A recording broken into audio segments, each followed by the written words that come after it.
Madeline H. is from New York. Her home group is the Higher Power Panel Group, and she will be taking a deep dive into steps 6 and 7. Today we're joined by a gifted guide through the sacred terrain of steps 6 and 7, the willingness to change and the humility to let God do the work. This is the kind of truth that releases what no longer serves us and ignites real change. Madeline, it's over to you. I'm Madeline. I'm an alcoholic. I am so excited to be talking about steps 6 and 7 with you. I absolutely love these steps. I love all the steps, but I really, really love and cherish these ones. I'm going to give a disclaimer right off the bat, though, that I'm going to tell you all how I take people through step 6 and 7 and what I do with people who I'm taking through the work. Does not appear directly in the Big Book of Alcoholics Anonymous. It is something that I feel appears in many different parts of the book, but it doesn't appear directly in where it gives like the direction for steps 6 and 7. And so I want to be really clear that anything that doesn't appear in the Big Book of Alcoholics Anonymous is something that I came up with and is not the program. So I just want to give that disclaimer right off the bat, because I feel very strongly about how important it is to stick to the basic text when it comes to going through the steps. But there are like places in other parts of the book that support why I do it the way that I do it. But I'll get into that in a little bit. The first thing that I want to talk about is like, what is a character defect? I think there are a lot of different ways to understand what a character defect is, and I'm going to tell you all how I understand it. And I am not suggesting that this is like the definition of it. It's just one way of understanding it. It's the way I understand it. So character can be understood as the alignment of our behavior and of our values. So when those things are aligned, that's character. And so a character defect is anytime that there is a misalignment, or anytime that those things are not aligned, where my behavior is not aligned with my values. So that is like the defect of character. And so, you know, my values in like a real way have always been patience, tolerance, kindness, love, openness, willingness. Like those are always things that I have valued, but until I got sober, I lived in complete misalignment with that. Like those were not things that were guiding forces in my life. I would have told you that they were, and the Big Book makes a lot of mention of that, where it talks about like moral and philosophical convictions galore, and it talks about like my best instincts as marshaled by the will, like were not sufficient. And so the things that I believe in, the principles that I believe in of myself are not enough to help me to live up to them. Of myself, I am selfish, self-centered, afraid, deluded, and just weapons-grade manipulative. Like that's just who I am of myself. And so my values and my behavior were pretty much always out of alignment when I was getting loaded. And so once we get to this step, we have been asked at the very end of the 5th step, after we speak out this, you know, thorough and honest inventory of what our life has looked like lived on self-will up to this point, we're asked a series of questions. We're asked to go into an hour-long meditation and ask ourselves a series of questions of, is everything in place so far? Have we left anything out? Has there been honesty up to this point and thoroughness? And so if I can answer yes, everything is in place up to that point, then we're asked another series of questions. And I'm just going to turn to the book here, and this is on page 76. So it says, if we can answer to our satisfaction, we then look at step 6. So if we can answer this series of questions that was asked before to our satisfaction, that everything is in place, that brings us to step 6. We have emphasized willingness as being indispensable. Are we now ready to let God remove from us all these things which we have admitted are objectionable? Can he now take them all, every one? If we still cling to something we will not let go, we ask God to help us be willing. So the 6th step is a beautiful gift from God.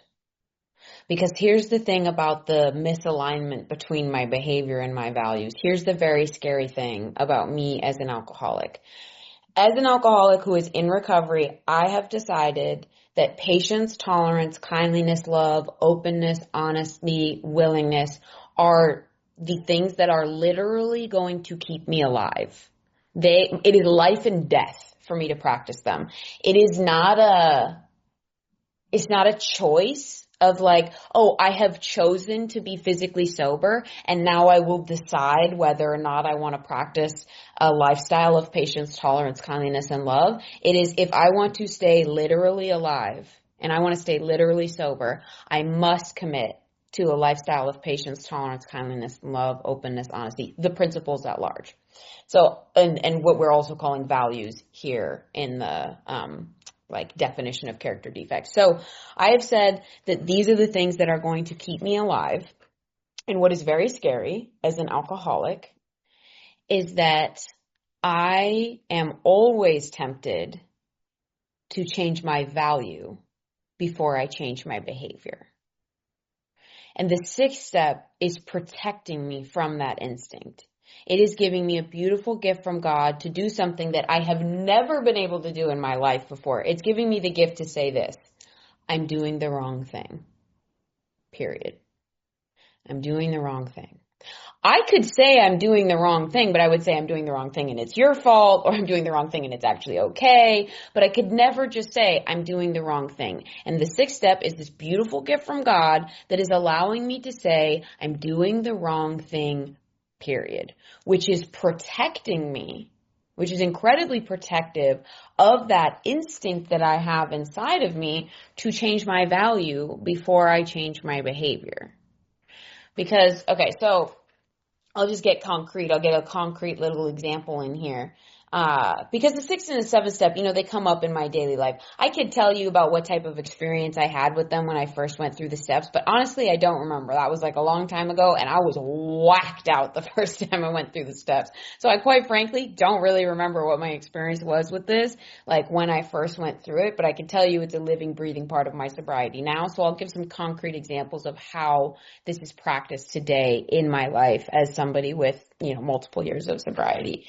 And I have somebody who I choose to have in my life who I have an incredibly difficult relationship with. This is not somebody who is like foisted upon me by circumstance. I choose to have this person in my life. We have an incredibly difficult relationship that I'll just say I find very stimulating, and so I keep them in my life. They act out in a series of behaviors that makes it very difficult for me to practice the principles of this program with them. They happen to also be in the program, but that's kind of beside the point. They are very violative of my autonomy, and that's just how they are. That's just how they are as a person. And here is where the sixth step comes in, and it helps protect me. Because they act this way, and that makes me feel like I am entitled to treat them how I want to treat them in response to that.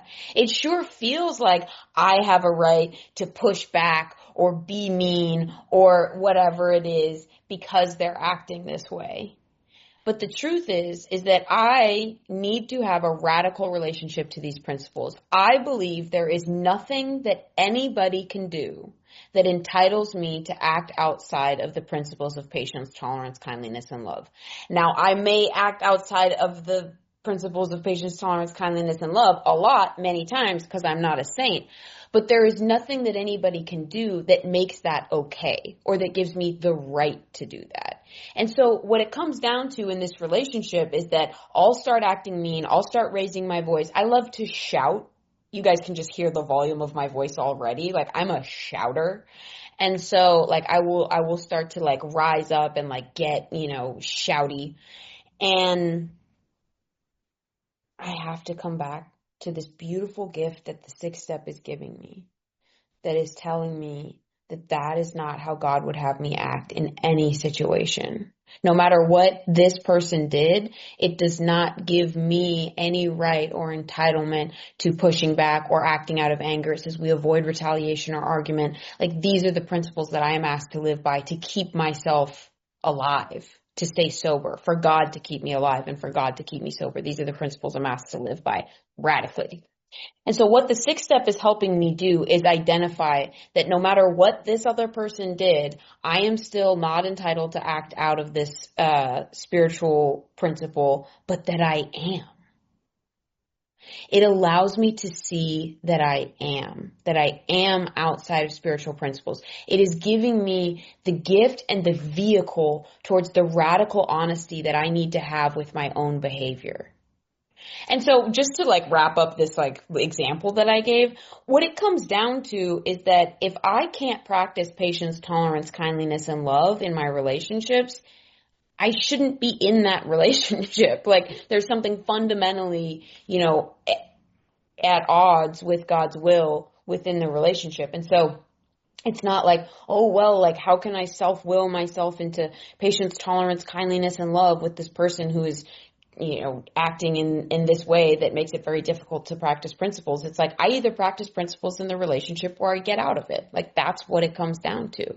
But anyway, back to the sixth step. What the sixth step is helping me do is get very honest about my behavior. Because if you notice, it then says, we may not be willing to be done with it yet. And that is the great protection and gift of the sixth step, is it is allowing me to look so honestly at my behavior and say, I also might keep doing this for a while. And that is how I can truly get to the honesty. How I can get to the honesty is that it is telling me that I don't have to change my value. I don't have to say, oh, well, actually, I have the right to be unkind in this situation. I have the right to act this way in this situation. No, it's saying what I'm doing is not okay, but I am doing it. And that is where the mechanism then comes in, where I ask this power humbly to come in and do for me what I cannot do for myself. I humbly ask this power to come in and do for me what I cannot do for myself. And that is why we're talking about the sixth and the seventh step together today. I didn't really want to smush many of the steps together because I think that they are all very much their own individual processes, but 6 and 7 really do go together in such an intimate way that I didn't want to split them up, because it really is that thing of I get honest about my behavior, I get willing to really look at what I'm doing, and that then turns me to the deepest honesty, which is that I don't have the power within myself to not act out of this character defect. And that's why the seventh step starts with that humbly, where I am admitting that deep down to my core, I don't have the ability to live life looking in the mirror and saying, I'm not going to be a B word today and have that work out for me. That's never worked out for me. I have to turn to this power. But the part that this power cannot do for me is get honest. That is the part that is completely up to me. I have to be willing to look at my behavior in this radical way where no matter what anybody else did to me or no matter what the other circumstances of the situation are, I am looking at where was I outside of God's will for me? Where was I outside of these principles? And keeping those values as a radical standpoint and saying, hey, I may not even be willing to change my behavior yet, but I'm certainly not going to change my value. I'm certainly not going to walk around in the world saying, oh, it's okay for me to act out of selfishness, self-centeredness, fear, and delusion. I act out of selfishness, self-centeredness, fear, and delusion every day, but I'm not walking around in the world like that's an okay thing to do. I'm doing my best to stay out of the delusion that is something that I can afford as an alcoholic to continue doing. I am looking at that behavior in the most honest way that I possibly can. And again, so that's what the sixth step is helping me do. It is giving me this ability to look honestly at my behavior and say, hey, I might actually keep doing this for a while too, even though I've admitted it's wrong, because I need this power's help to stop doing it. Why Without the sixth step, what it would look like is like, it's too painful to look at something that I'm going to continue doing and there's no solution for it and it's wrong and I know it's outside of God's will and there's nothing I can do. Like that is such an uncomfortable, scary place to be. And so the sixth step is coming in and it is loving me gently and saying, hey, you're not perfect, but get honest. I'm not perfect, but I'm here to get honest about my behavior. I'm here to look at it with willingness to change, with willingness to see where it's outside of a higher power's will. And another example that comes to mind, this isn't my own example, but I think that it is really important, is that I have somebody who I'm really close to who's also in the program, and they were in a period of their life where they could not do, the amount of Alcoholics Anonymous that they knew they really needed to. And so what I watched them do is be like, well, I actually don't need to do that much, just because they couldn't right there in that moment. And for me, what I think is the much more spiritual work is to hold fast and to say, you know what, I do need to be doing this. I do need a meeting every day, or I do need to be in spiritual contact every day, praying and meditating every day. And right now, I'm not going to be. I'm not going to be able to do that. But keeping that value, keeping the importance of what's there, and just being honest that I'm falling short. And the way that I see it is there is a perfect ideal of what our higher powers will for us, like is in every situation of like patience, tolerance, kindness, and love. And it's my job to just be army crawling towards it. Like I'm never going to meet the perfect ideal. I'm never going to embody the perfect ideal of these things. I'm a human being. It's not possible.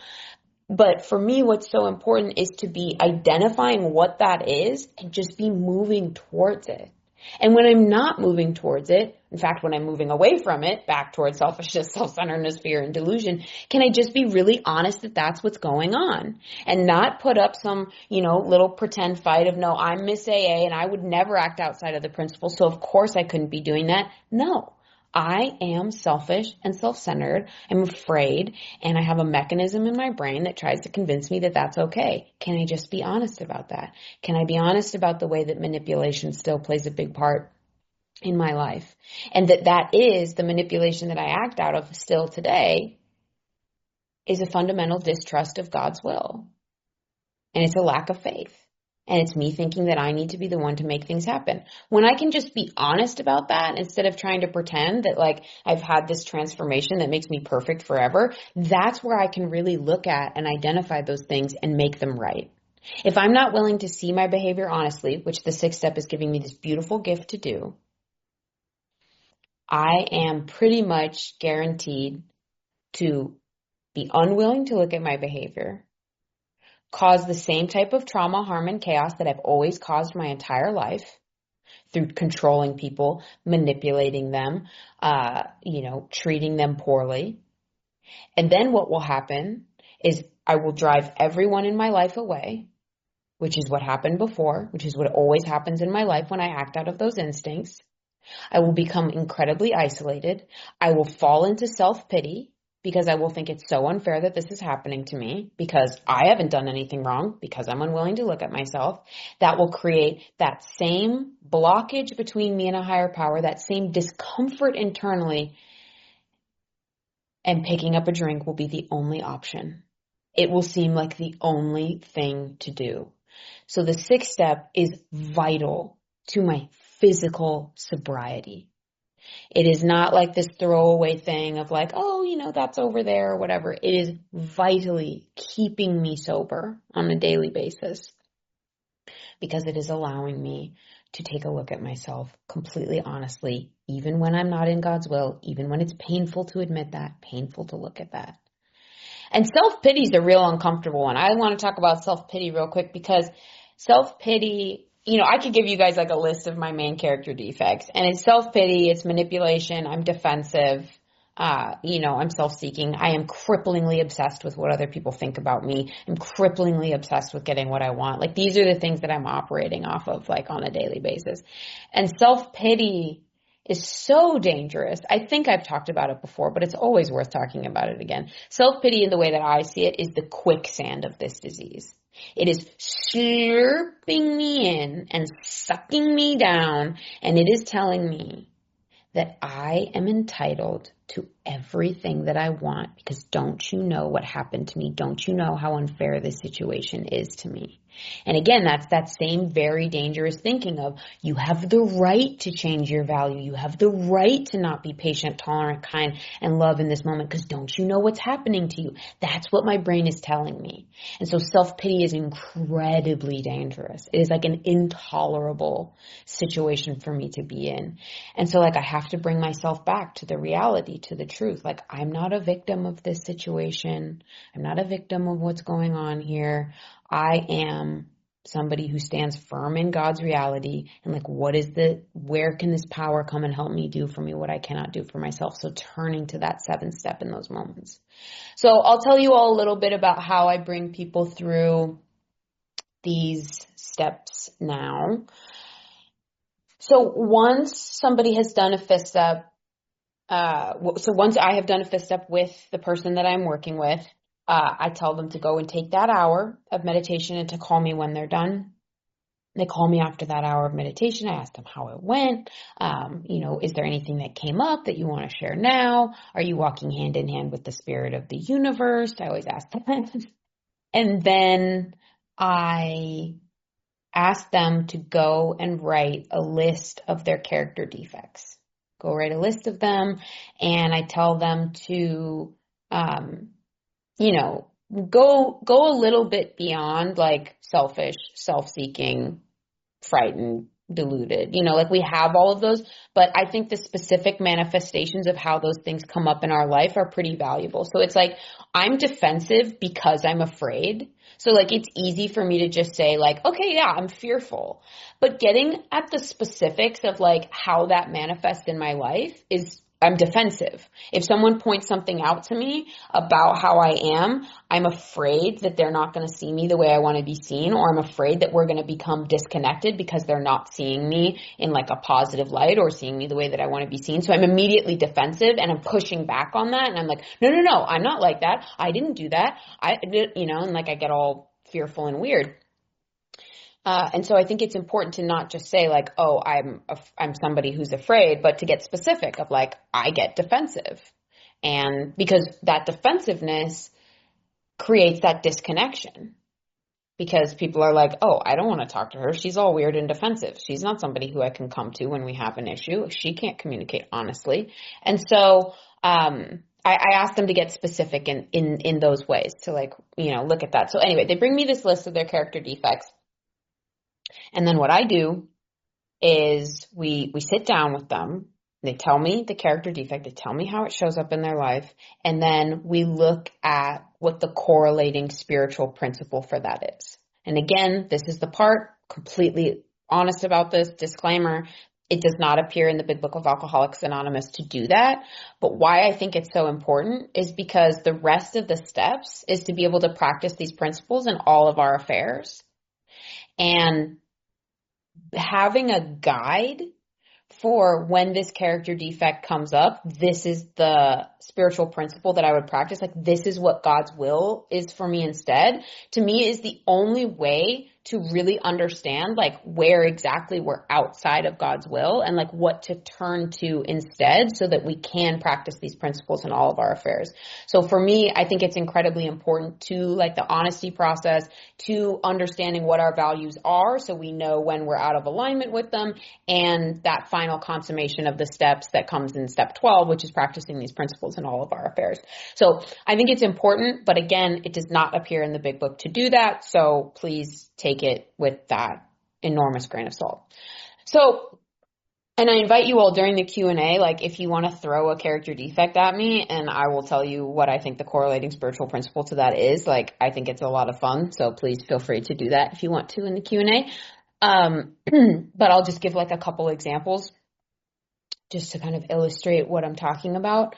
So, like I'm impatient. What do you guys think the correlating spiritual principle to impatience is? It's patience. Like some of them are very simple and very straightforward, where it's like, okay, so if I am always, impatient and I want what I want and I want it on my timing, some of the other spiritual principles besides just like this word of patience is we talk about pause.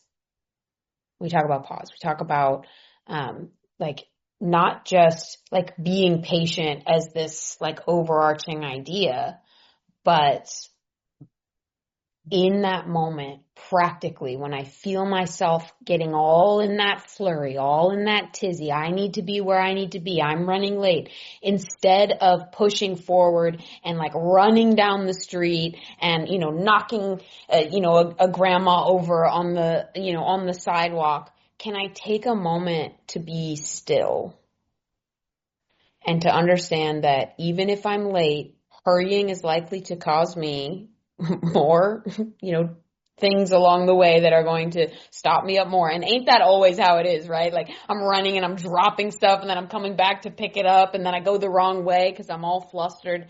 And so this way of life is teaching me to like pause for a minute and get centered and turn to this power and turn to the knowledge that like it's all going to work out exactly how it's supposed to. Like, let me be considerate and loving of the people I'm on the street with, the people I'm in the elevator with, like God forbid, like I'm running late and I got to get something to eat. And then I'm like tapping my little foot at the, person who's graciously making my food for me, being of service to me, like they have something to do with me being late, and so for me, having an understanding of what that spiritual principle is, like when I'm being impatient, like it's not just me that it affects. It's not just like the cortisol that runs through my veins, but it's all the chaos that I bring into everybody's life around me who has nothing to do with my personal little self-imposed crisis. And so looking at getting really honest about what the character defect is, how it impacts others, and then looking at what the correlating spiritual principle is, why that pause is helpful, why that moment of getting centered and turning to a higher power instead of turning to myself is important, because it allows me to be more loving and considerate of the people I may come into contact with in that moment. Like for me, it's really important to talk all of that out and not just say like, oh, here are my character defects, like let me just pray on them, because this gives me the specific stuff for me to pray on a daily basis. When these things come up specifically, I'm able to pray on it on a daily basis. And I'm going to read the 7th step now, because the rest of what I'm going to talk about is it's too hard to talk about without talking about the 7th step. So I'm just going to read it for you all. This is again on page 76. When ready, we say something like this. My Creator, I am now willing that you should have all of me, good and bad. I pray that you now remove from me every single defect of character which stands in the way of my usefulness to you and my fellows. Grant me strength as I go out from here to do your bidding. Amen. We have then completed step 7.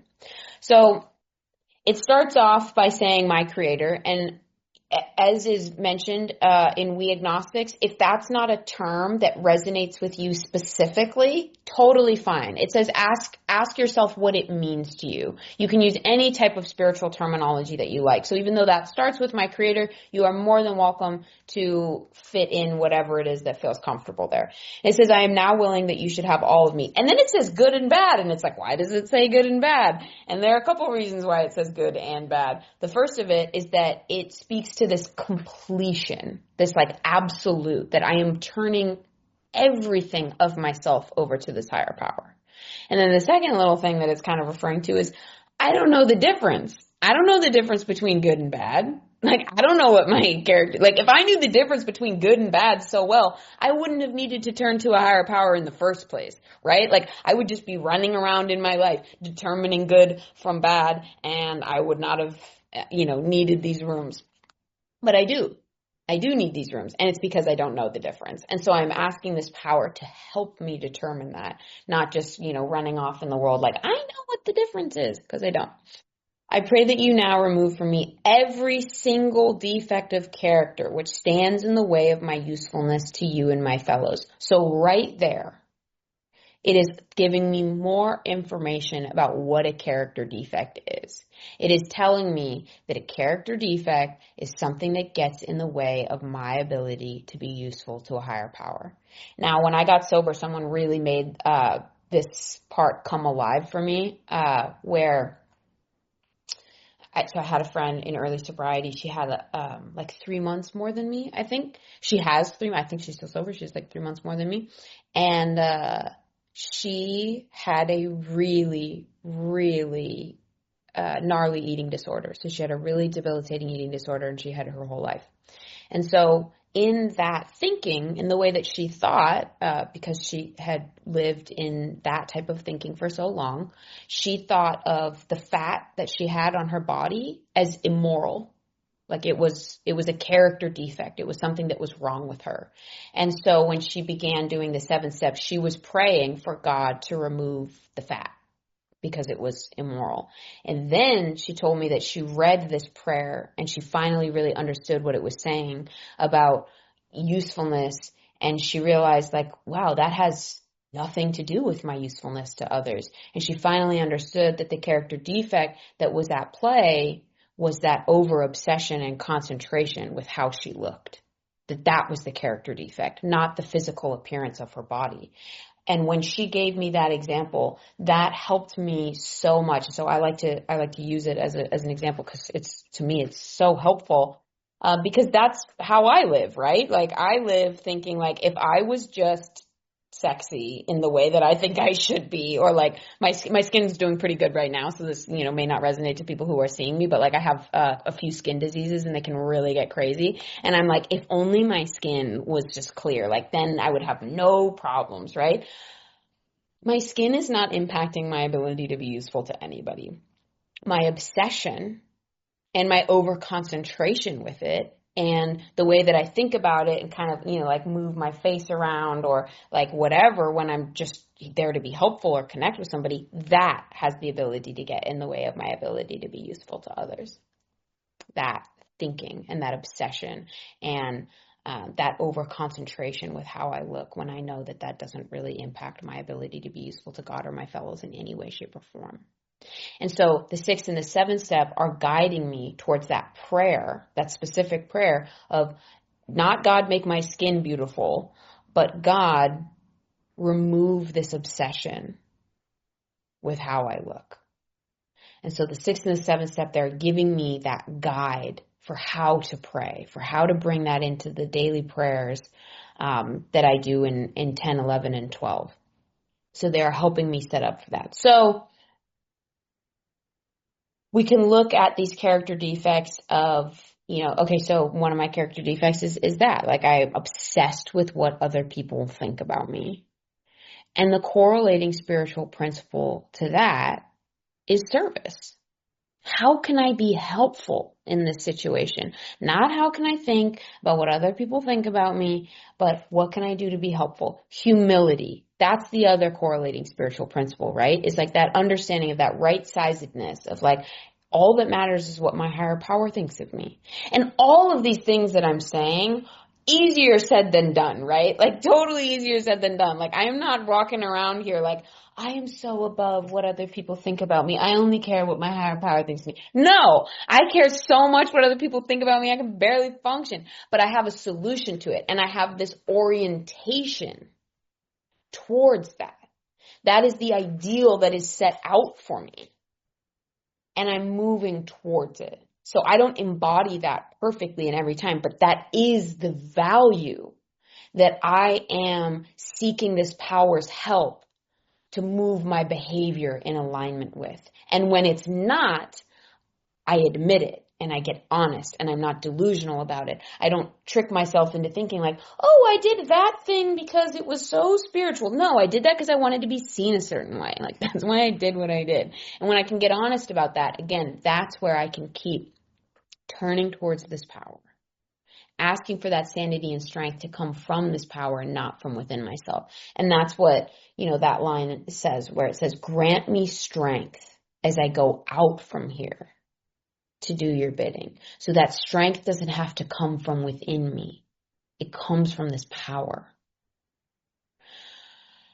And what a gift that is. What a blessing that is. Oh my God, I can't imagine if this program was about me just digging deep and finding that all of a sudden within myself where it's never been. But it's not. It comes from this infinite power.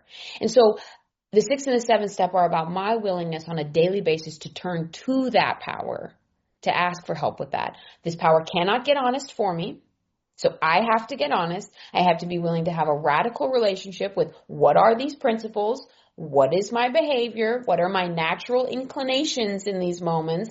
How can I turn towards this power to get closer to this perfect ideal that I will never perfectly inhabit because I'm not perfect and I couldn't possibly be. And perfectionism is in fact its own character defect.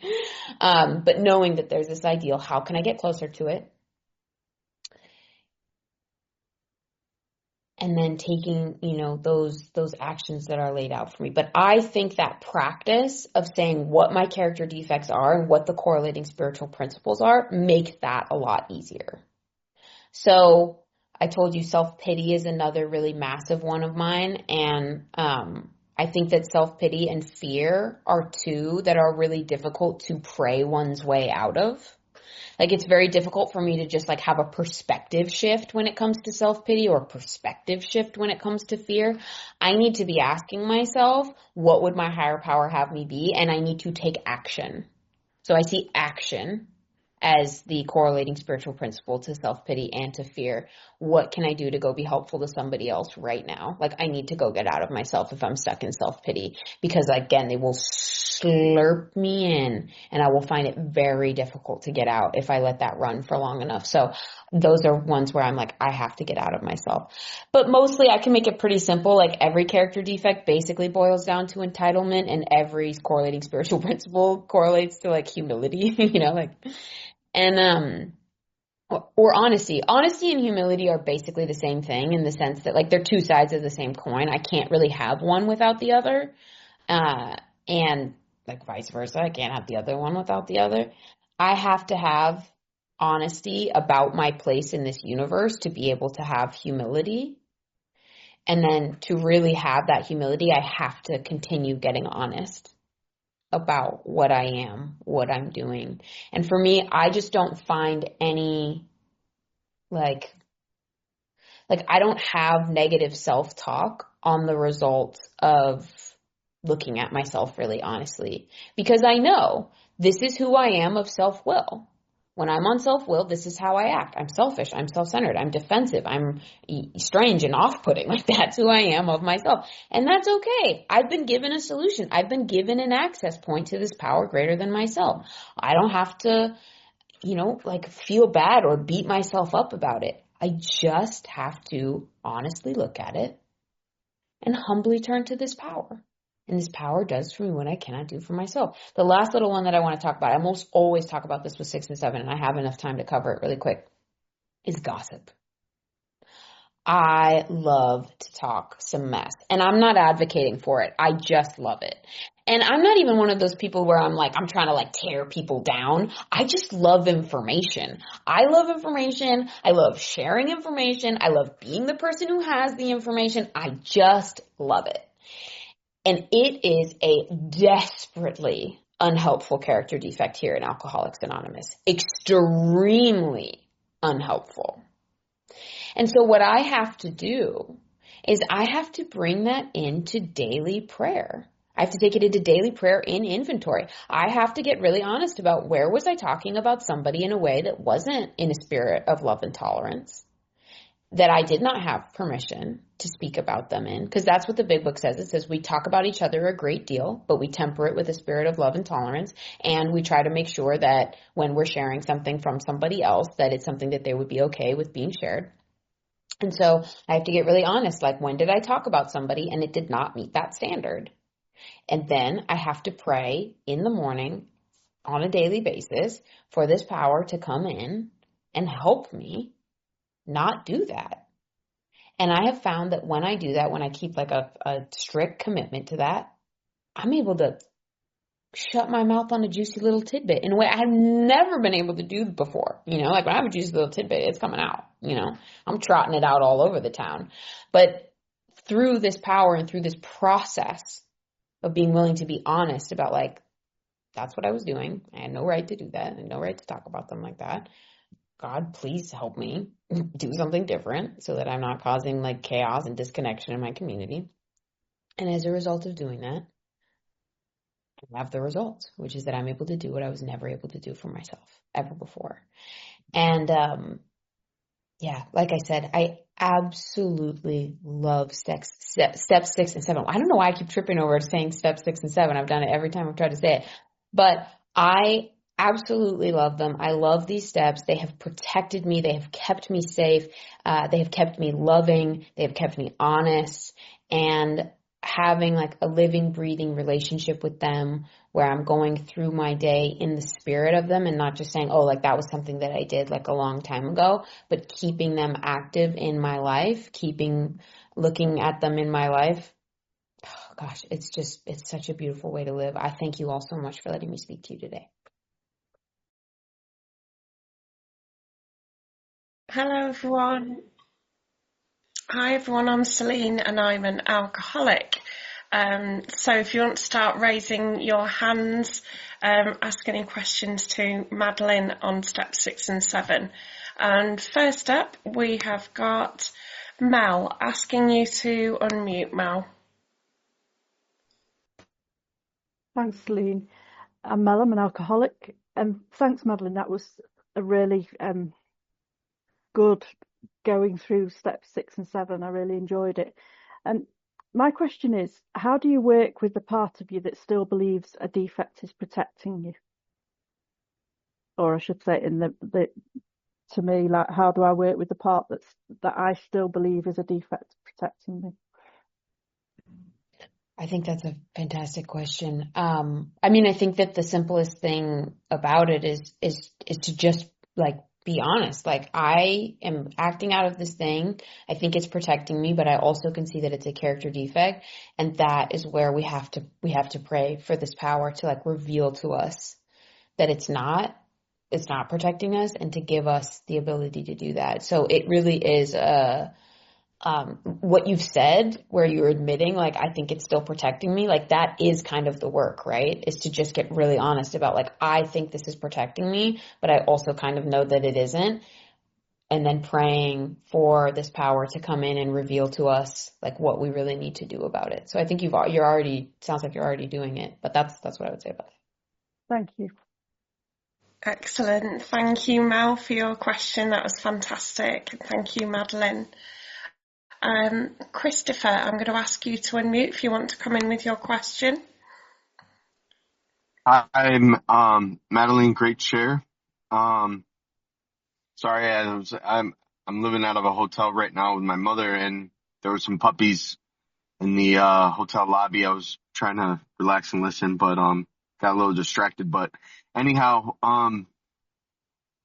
so I'm currently going through 6 and 7, but I do a lot of maintenance steps like 10, 11, and 12, and I stay in 1, 2, and 3 and things like that. I wrote my 4th step. I get the character defects, but I know you said something about liking, like sometimes it's like we hold on to like, so like one of my, I personally can get wrapped up in all my 14 character defects, and I guess my question for you would be, if I'm having a hard time letting go of like certain things, or, like, one of the things in a general way, I'll just put like lust. I struggle with lust a little bit, and, like, so how, like, what would be your suggestion on like letting go of some of these, and just giving them to the higher power? I've kind of been, I believe in higher power, and, but just like, my sponsor tells me to quit watching porn, and it's something that I struggle with, and, cigarettes and things like that. And I would just say, what is like your suggestion on just being totally rid of that stuff? Oh, I have no suggestion for being totally rid of that stuff, but lucky for you and for me, very specific direction for what to do when it comes to these things with sex. And I did talk about it at length last time, so I'll just kind of do like an abbreviated version of it. But the Big Book gives us really specific direction. It says, to sum up about sex, and it tells us that we pray for the right ideal. So that's like this larger thing of like, what would a higher power have me do? And so, I mean, I'm not here to like contradict your sponsor in any way, but like, it's not for your sponsor to tell you to quit watching porn. Like, it's for you to have a relationship, for each one of us to have a relationship with our higher power, to guide us towards that ideal of like, is this getting in the way of me having a relationship with this power or not? It's not really something that like a person from the outside can externally like say. I will tell you that I haven't watched porn since September 30th of 2022. So I'm about that life. I'm with it. But it says to pray for the right ideal. So that's like between us and a higher power. And then it says to ask for guidance in each questionable situation. So what should I be doing like right now, right here in this actual moment? And then it tells us to ask for sanity and for strength. So we admit that we've been insane in this area of our life, and then we ask for that strength to come from this power. And then it gives the most practical suggestion of all, which applies to absolutely everything. It says, go be more helpful to other people. It tells us very specifically, go out and help way more people. And so I'm not a saint in this program because I go to a meeting every day and I have 6 sponsees and I have 4 service commitments and I pray and meditate every day. I've got other stuff that I am treating with this program, and it works real well. But like, it's not this thing of I'll be completely rid of it. It's this thing of I take consistent daily action to turn to this power, to ask for this power's ideal for me, and I do my best to live up to that through prayer, meditation, and service to others.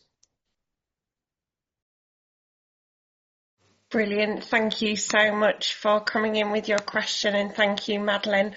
I just wanted to clarify, we've got a question in the chat, and they're asking, in fact, 2 people have asked, where did you get the correlation between the defect and the spiritual principle?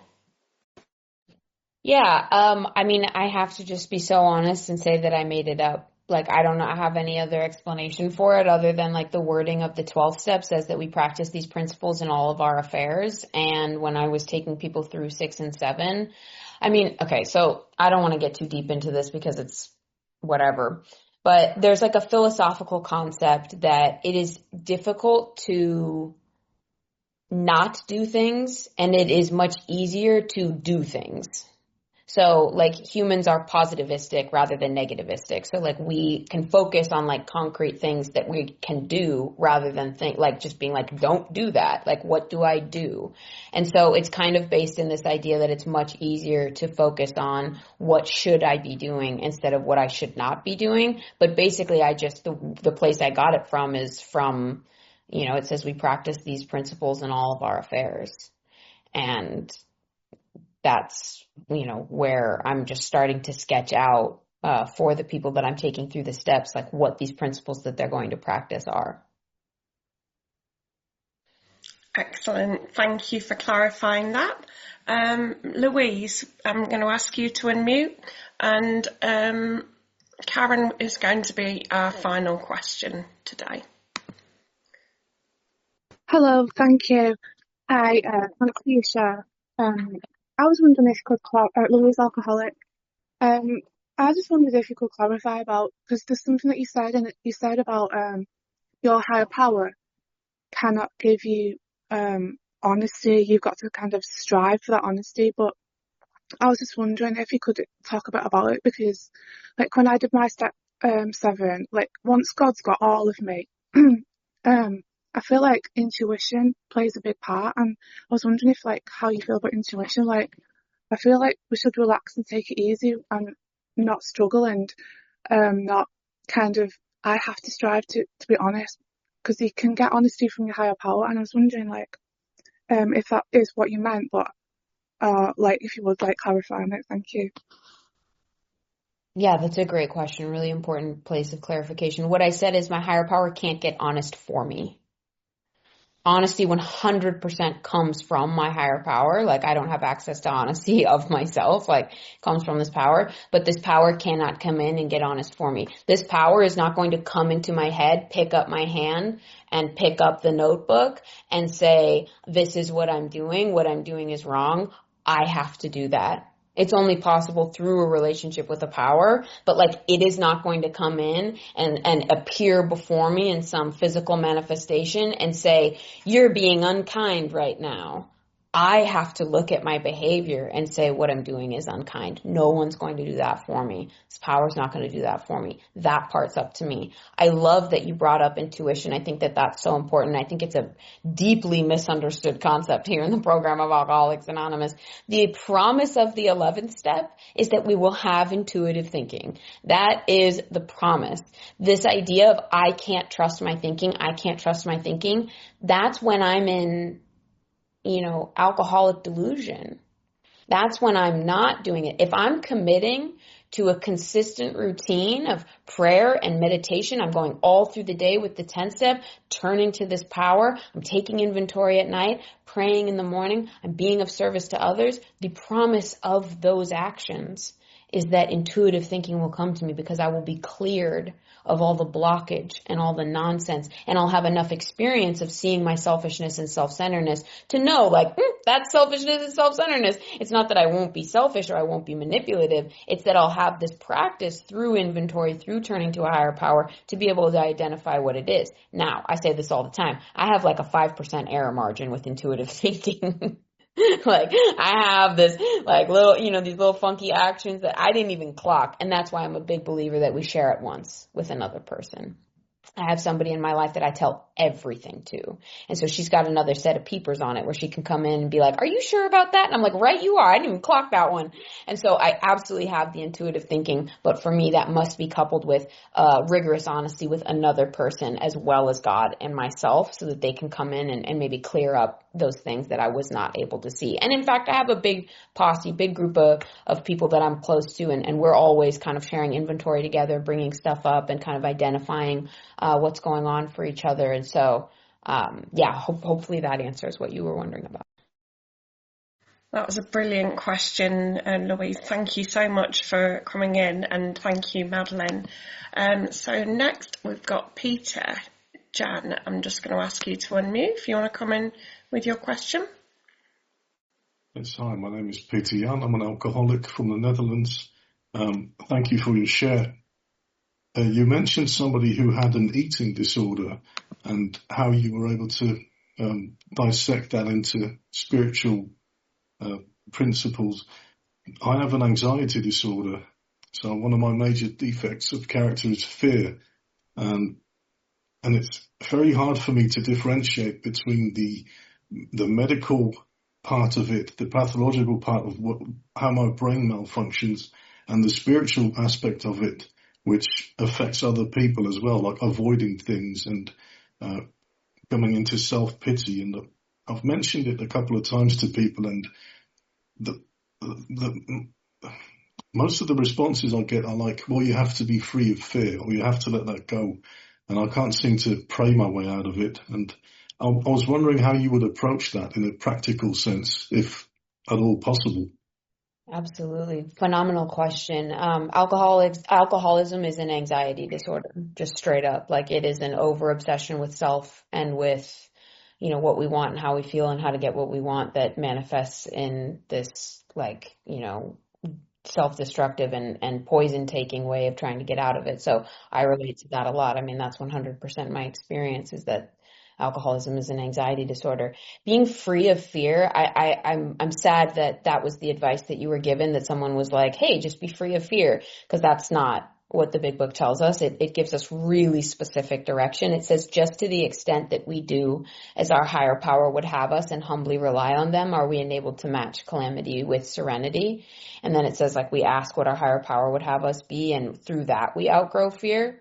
And so it's not this idea of let me just not be afraid anymore. Let me outgrow fear. It's telling me that when I take this specific action, so when I follow the direction, when I do what this power would have me do and I humbly rely on them, that is when I'm able to match these situations of calamity. And for me, like, calamity is just like not getting what I want, somebody else deciding what we have for dinner, or somebody giving me a mean look.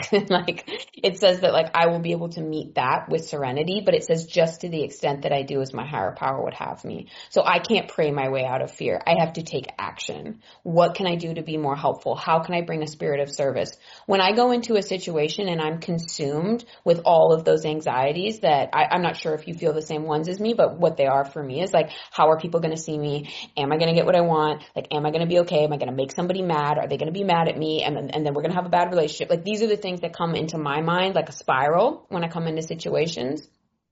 And if I stay focused on that and stay focused on, like, well, I need to do this to make this person see me that way, so then we don't have a disconnection, or we don't have an uncomfortable interaction or whatever, like, I'm going to drive myself insane, because it's not possible. When I come into a situation and I meet it with that spirit of service of what can I bring to this occasion? How can I come and be helpful and have some confidence that this power has brought me to where it's brought me because I have some ability to be helpful. So not falling, consumed to that of like, I have nothing to give, I have nothing to bring, I can't do anything, but just, hey, I've already been taught what I have to bring. It's just my experience as an alcoholic. It's even just my experience of saying, hey, I'm really anxious and uncomfortable right now, but I'm here showing up. That's helpful. That's like a beautiful spirit of service to bring into a situation. If I can stay focused on the spirit of service, that's where I have the freedom from fear, because I know that's what my higher power would have me be. Hopefully that's helpful and more practical for you. Brilliant. Thank you so much for your question, and thank you, Madeline. And last but not least is Karen. I'm just going to ask you to unmute, Karen.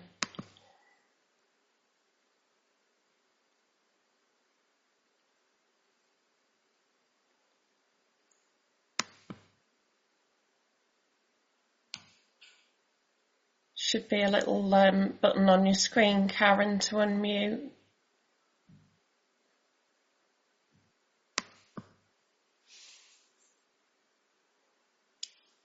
I was trying to do it on my own.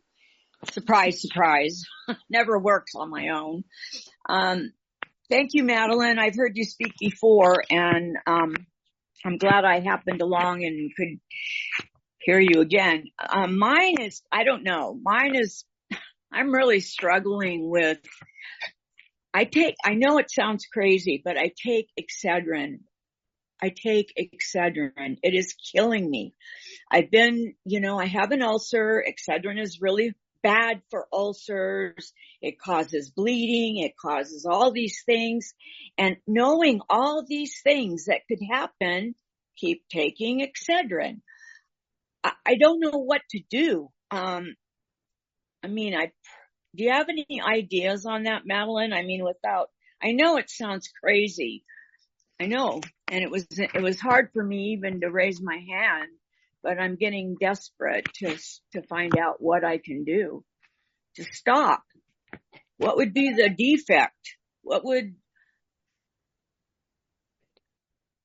It sounds like alcoholism to me. It don't sound crazy to me. You're talking to a fellow alcoholic. I'm like, hell yeah, I totally agree with you. It's hard to not do things.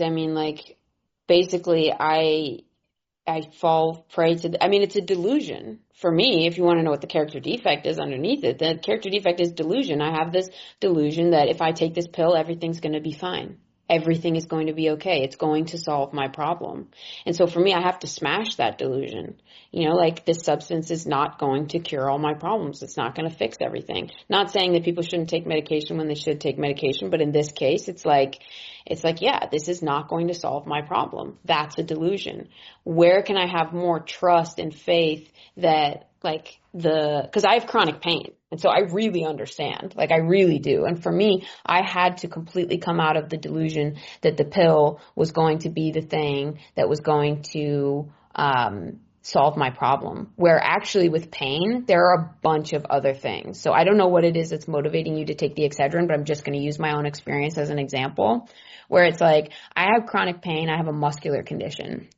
And so it's like this delusion that the pain pill is going to solve it. That's not true. It's not going to solve it.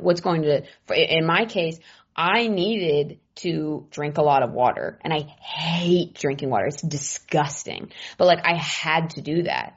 And so what I've been taught through this program is the ability to do things that are uncomfortable for me, do things that I don't want to do, be willing to make those difficult lifestyle changes that are actually supportive of my body so I can be of maximum usefulness to others. And then when that moment came in where it's telling me like, no, take the pill, it's going to make you feel better. How can I go and constructively get out of myself and go bring a spirit of service into a situation? How can I get out of myself and go be helpful? I had to spend a lot of time being helpful to others and getting out of myself instead of sitting in the pain and sitting in that delusion. And so for me, when I sit in the delusion that the pill is going to make it better, that it's going to solve the problem, it's not going to work out.